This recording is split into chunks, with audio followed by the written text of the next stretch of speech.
বান্দা অনেক আমল করছে, একটা আমল হলো অনেক আমল, আর একটা হলো গুনাহ, অনেক গুনাহ। কিন্তু তারিকু আবদাই লাইলান না, আল্লাহর এই দুই বান্দা জাহান্নামে ফয়সালা।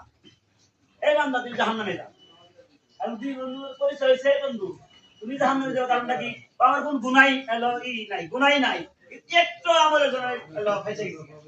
আর আমি এত গুনাহ করছি, আমার তো কোনো হিসাবই নাই, আমি যে একটা আমল করছিলাম আমার আমলটা তোমার দিয়ে দিই, কথাটা বন্ধু ভালোই হয়। আল্লাহ আল্লাহ আমার যেহেতু ওরা খালি গুনাহ হয়েছে, আমার এই বন্ধু আমল করছে অনেক, একটুর জন্য বেঁচে গেছে গা, আমার এই আমলটা তারা দিয়ে দিলাম।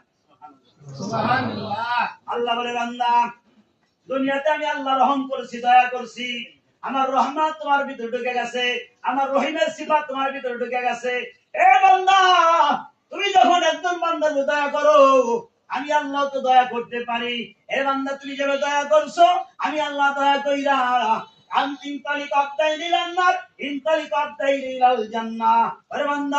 তুমি তাকে দয়া কইরা জান্নাতের ফয়সালা করলা, আমি আল্লাহ দয়া করে তোমার দুইজনকে জান্নাতের ফয়সালা করে দিলাম। সুবহানাল্লাহ। তখন কোন আমলটা কাজে লাগে বলা যায় না।